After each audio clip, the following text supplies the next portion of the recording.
So this is another extremely important part of OT training, which we unfortunately never learn during our MS days.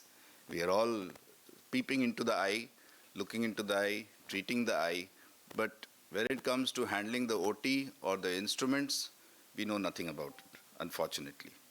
So I have no financial interest in any of the products that I show here. But yes, I am extremely thankful to all the staff and seniors who taught me in the process over the last 10, 15, 20 years how to handle the OT instruments, how to clean them.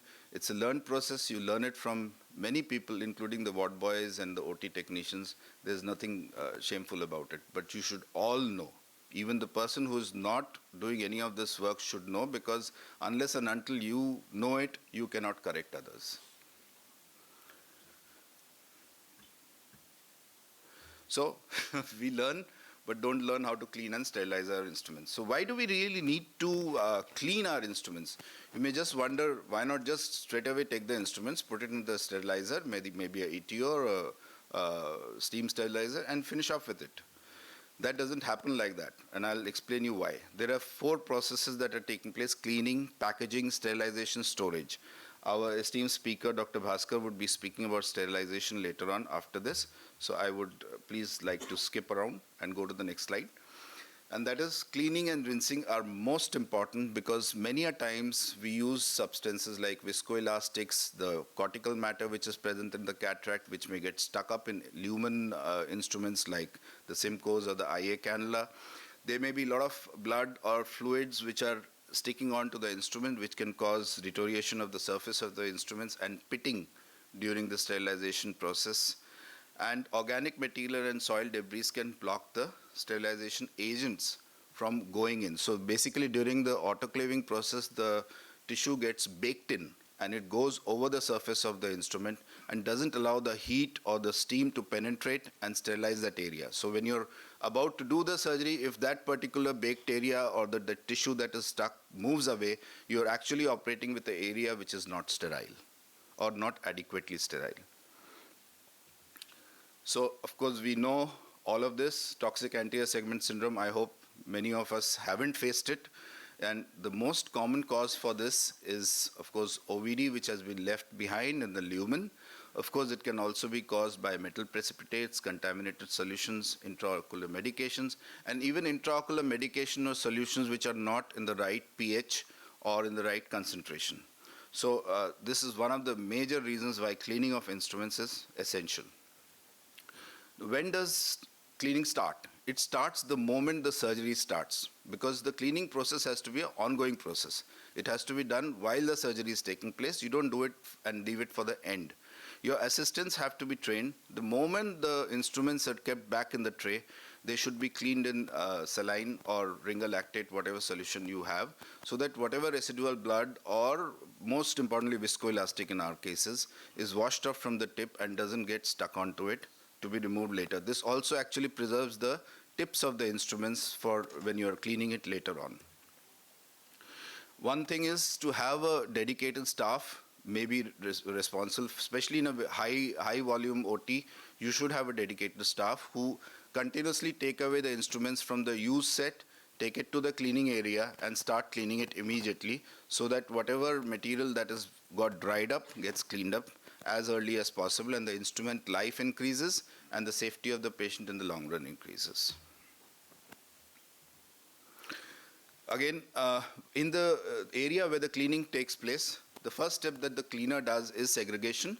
He takes the unsterile instruments, first disposes the disposable ones, takes care that the sharp blades and needles are destroyed properly, and then he selects the non-sharp reusable instruments which are to be used for the next case. Here, if you're doing a normal cataract surgery, you may just clean it with non-ionized solution. But if you are not, if you're doing some very infected surgery, for instance, a DCR surgery, it's extremely, a lot of organic material and bacteria may get stuck onto the instrument. So these should ideally be treated with enzymatic treatment for 24 hours before they are taken up for the next case. So there are a lot of solutions, and some of them Dr. Shugota has already mentioned. and I'm sure our esteemed speaker, Dr. Bhaskar, would be speaking later. I don't have any financial interest in it, but just a mention of a few which are relevant to the cleaning process.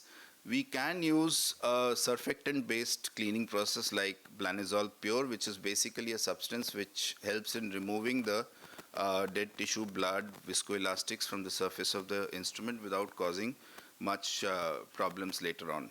And in case of, as I said, DCR surgery, you might require enzymatic removal, that is those substances which actually break down the proteins that are left behind in the instruments and do a thorough job of cleaning. The important thing to understand is whatever solution you use, it should be low foaming, easily rinsable or biodegradable, non-abrasive, and disperses organic soil, and it's non-toxic. Before we take the fine instruments into the other area, they can be cleaned with the help of non-ionic solution or even distilled water for a start, using a brush, a soft brush, which helps in not only cleaning the nicks and corners of the instrument, but also prevents the instruments from getting spoiled because of manhandling. Instruments which have joints, for instance scissors, forceps, they should ideally be nicely opened, their hinges cleaned properly. In case of where you have assembled the instrument, they should be totally dismantled before they are put to sterilization. Hollow instruments, again, you have to take extra care because there's a lot of material like lens matter and everything which is going into the tubing and may remain so if you don't clean it very properly.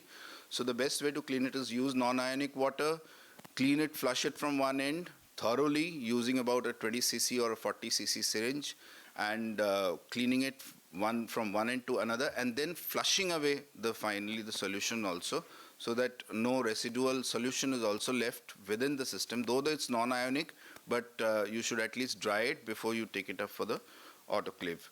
And the same applies for some phaco machines which allow you to clean the instrument and the tubing by attaching the irrigation aspiration tubings and cleaning it with the process of, instead of using the ringer lactate, you use a non-ionic water on the other side.